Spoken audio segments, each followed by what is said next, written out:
ಸ್ಟಾರ್ಗಳೆಲ್ಲ ಅಲ್ಲಿ ಎಷ್ಟು ಬೆಂಗಳೂರು ಡ್ಯಾನ್ಸ್ ನನಗೆ ಇವತ್ತು 56ನೇ ಹುಟ್ಟಿದಬ್ಬ.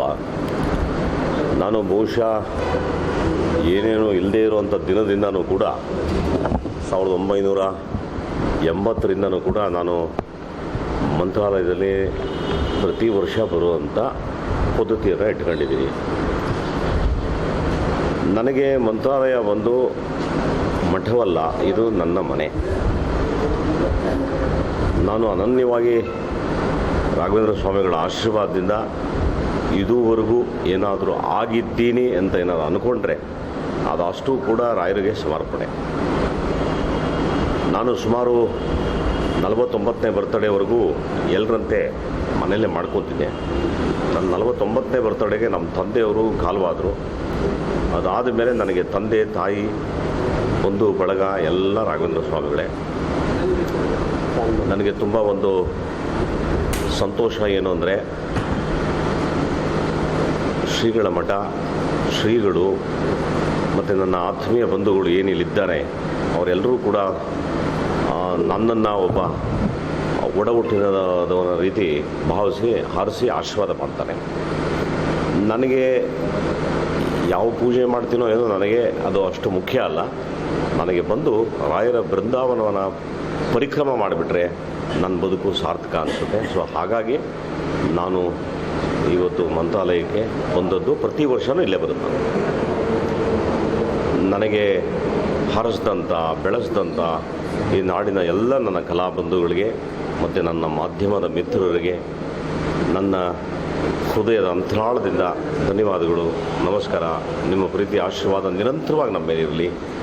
ನಮ್ಮ ಆಸೆ ಕರ್ನಾಟಕದ ಜನತೆ ಸಂತೋಷ ಪಡುವಂಥ ಒಳ್ಳೊಳ್ಳೆ ಚಿತ್ರಗಳು ನಮ್ಮಿಂದ ನಿರ್ಮಾಣ ಆಗಬೇಕು, ಜನಕ್ಕೆ ತಲುಪಬೇಕು, ಅವರ ಆಶೀರ್ವಾದ ನಮಗೆ ಸಿಗಬೇಕು ಅನ್ನೋದೇ ನನ್ನ ಒಂದು ಆಸೆ. ಅದೇ ಸರ್, ರಾಜಕೀಯವಾಗಿ ಇವರು ಸರ್ ಕಾಂಗ್ರೆಸ್ ಅವರು ಮಹಾಗಠಬಂಧನ ಮಾಡಿದ್ದಾರೆ ಸರ್. ನೀವೇನು ಹೇಳ್ತೀರಿ ಸರ್ BJP? ನಾನು ಇವತ್ತು ತಾವು ಕೇಳ್ತಿದ್ದೀರಿ, ಹಾಗಾಗಿ ನಾನು ಮಾತಾಡ್ತೀನಿ. ಪ್ರತಿಯೊಬ್ಬರೂ ಕಣ್ಣು ಮುಚ್ಚಿ ದೇವರಲ್ಲಿ ಒಂದು ಪ್ರಾರ್ಥನೆ ಮಾಡಿ ನೋಡಿ, ನಿಮ್ಮ ಮನಸ್ಸಿನಲ್ಲಿ ಸರಿಯಾದ ಉತ್ತರ ಸಿಗುತ್ತೆ. ಈ ಭಾರತ ದೇಶ ಒಬ್ಬ ಸಮರ್ಥ ನಾಯಕನನ್ನು ಪ್ರೊಡ್ಯೂಸ್ ಮಾಡಿದೆ, ಅದು ಮೋದಿಯವರು. ಮೋದಿಯವರಿಗೆ ಯಾರು ಬಂಧು ಇಲ್ಲ, ಬಳಗ ಇಲ್ಲ. ಅವರು ಅಂದ್ಕೊಂಡಿರೋದೇ ನನ್ನ ಬಂಧು ಬಳಗ ಭಾರತವಾಸಿಗಳು ಅಂತ.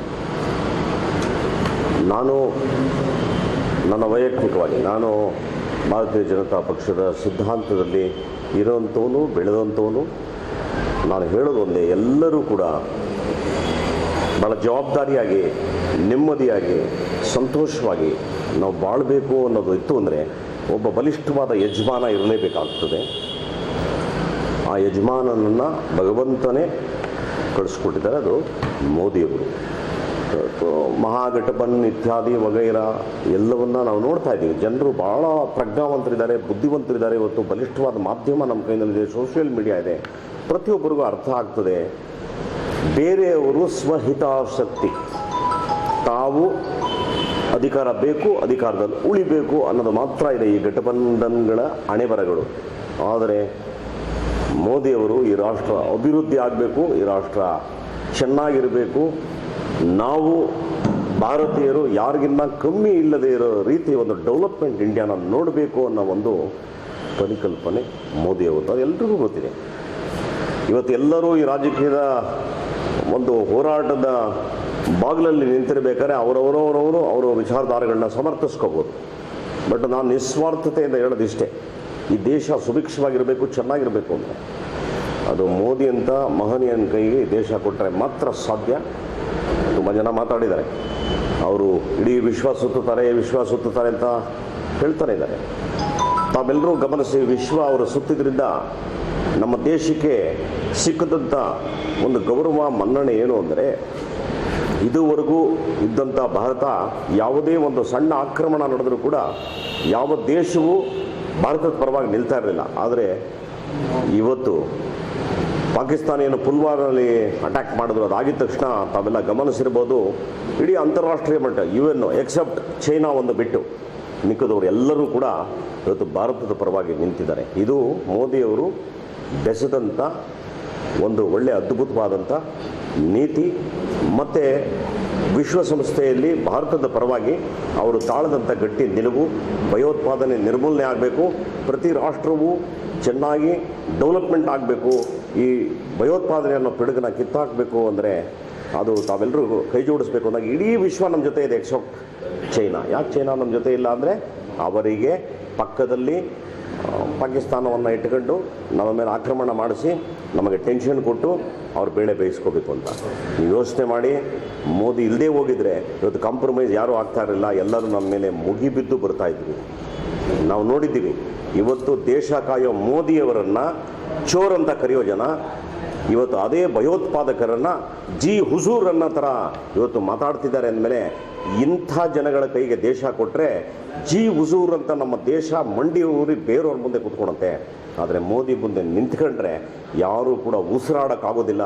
ಯಾಕಂದರೆ ಕಂಪ್ಲೀಟ್ ಕಮಿಟೆಡ್ ಮನುಷ್ಯ ಯಾರಾದರೂ ಈ ದೇಶಕ್ಕಿದ್ದಾರೆ ಅಂದರೆ ಅದು ಮೋದಿ ಮಾತ್ರ. ಹಾಗಾಗಿ ನಾನು ಎಲ್ಲರಿಗೂ ಹೇಳೋದು ಇಷ್ಟೇ, ಜವಾಬ್ದಾರಿಯಾಗಿ ದೇಶ ಚೆನ್ನಾಗಿರಬೇಕು ಅಂದರೆ ಮೋದಿಯವರ ಜೊತೆ ನಾನು ಅವರು ನನ್ನ ಪಕ್ಷಕ್ಕೆ ಏನಾದರೂ ಬಂದಿದ್ದಾರೆ ಅಂದರೆ ನಾನು ಉತ್ತರ ಕೊಡ್ಬೋದಾಗಿತ್ತು. ಎಸ್ ಎಂ ಕೃಷ್ಣ ಅವ್ರನ್ನ ಭೇಟಿ ಮಾಡಿದ್ದಾರೆ. ಭೇಟಿ ಮಾಡಿ ಅವರು ಬೆಂಬಲನ ಕೇಳಿದ್ದಾರೆ. ನೋಡಿ, ರಾಜಕೀಯ ಹೊರತುಪಡಿಸಿ ಅಂಬರೀಷ್ ಅವ್ರದ್ದು ನಮ್ಮದು ನಿನ್ನೆ ಮೊನ್ನೆಯಲ್ಲ, ಸುಮಾರು 30 ವರ್ಷದ ಒಂದು ಸಂಬಂಧ. ನಾವು ಯಾವತ್ತೂ ಕೂಡ ಅವರಿಗೆ ಒಳಿತನ್ನೇ ಬಯಸ್ತೀವಿ. ಹಾಗಾಗಿ ಸುಮಲತಾ ಅವರು ಸರಿಯಾದ ನಿರ್ಧಾರವನ್ನು ಸರಿಯಾದ ಸಮಯದಲ್ಲಿ ತಗೋತಾರೆ ಅನ್ನತಕ್ಕಂಥ ನಂಬಿಕೆ ನನಗಿದೆ. ಆದರೆ ನನ್ನ ಅಂತರಾತ್ಮ ಹೇಳ್ತಿದೆ, ಅಂಬರೀಷ್ ಅವರು ಮಾಡಿದಂಥ ಸಾಧನೆ ಏನಿದೆಯಲ್ಲ ಮತ್ತು ಪ್ರೀತಿ ಏನಿದೆಯಲ್ಲ, ಜನರ ಪ್ರೀತಿ ಏನು ಗಳಿಸಿದಾರಲ್ಲ, ಅದು ಡೆಫಿನೆಟಾಗಿ ಸುಮಲತಾ ಅವ್ರ ಕೈ ಹಿಡಿಯುತ್ತೆ. ನಾನು ರಾಜಕಾರಣಿಗಳಿಗೆ ಬುದ್ಧಿ ಹೇಳೋಷ್ಟು ದೊಡ್ಡವನು ನಾನಲ್ಲ. ನಾವೆಲ್ಲ ಪರದೆ ಮೇಲೆ ಉದರಕ್ಕೋಸ್ಕರ ಬಣ್ಣ ಹಾಕ್ತೀವಿ, ಊಟಕ್ಕೋಸ್ಕರ ಬಣ್ಣ ಹಾಕ್ತೀವಿ. ಪಾಪ ಕೆಲವು ರಾಜಕಾರಣಿಗಳು ಮತಕ್ಕೋಸ್ಕರ ಬಣ್ಣ ಹಾಕ್ತಾರೆ. ಹಾಗಾಗಿ ಯಥಾ ಮನ ತಥಾ ಜೀವನ, ಯಾರ್ಯಾರು ಬಣ್ಣ ಹಾಕ್ಕೊಂಡು ಬದುಕ್ತಾರೆ ಅವರೆಲ್ಲ ಬಣ್ಣ ಹಾಕಿದವ್ರ ಬಗ್ಗೆ ಬೆರಳು ತೋರಿಸೋದಕ್ಕೆ ಪ್ರಯತ್ನ ಮಾಡ್ತಾರೆ. ಹಾಗಾಗಿ ನಾವು ಅವ್ರಿಗೂ ಒಳ್ಳೆಯದಾಗಲಿ ಅಂತ ಬಯಸೋಣ. ಬಣ್ಣ ಹಾಕಿ ಬದುಕುವಂಥ ರಾಜಕಾರಣಿಗಳನ್ನ ಬಣ್ಣ ತೆಗೆಯುವಂಥ ಕೆಲಸ ಜನ ಮಾಡ್ತಾರೆ, ಏನು ತೊಂದರೆ ಇಲ್ಲ. ಜನಕ್ಕೆ ಗೊತ್ತಿದೆ.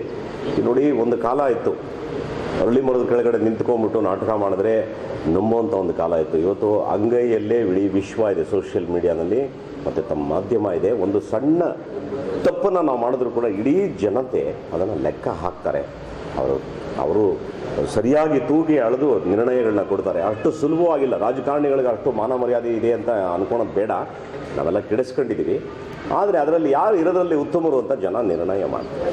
ಬಣ್ಣ ಹಚ್ಕೊಂಡೇ ಆ್ಯಕ್ಟ್ ಮಾಡ್ತಾರೆ ಅಂತ ಹೇಳೋರಿಗೆ ನಾನು ಹೇಳೋದು ಒಂದೇ, ನಾವು ಊಟಕ್ಕೆ ಬಣ್ಣ ಹಚ್ತೀವಿ, ತಾವು ಓಟಿಗೆ ಬಣ್ಣ ಹಚ್ತಾ ಇದ್ದೀನಿ. ಆದರೆ ನಮಗೆ ಚಪ್ಪಾಳೆ ಬೀಳುತ್ತೆ, ನಿಮಗೆ ಬೇರೆ ಏನೋ ಬೀಳುತ್ತೆ. ನಮಸ್ಕಾರ.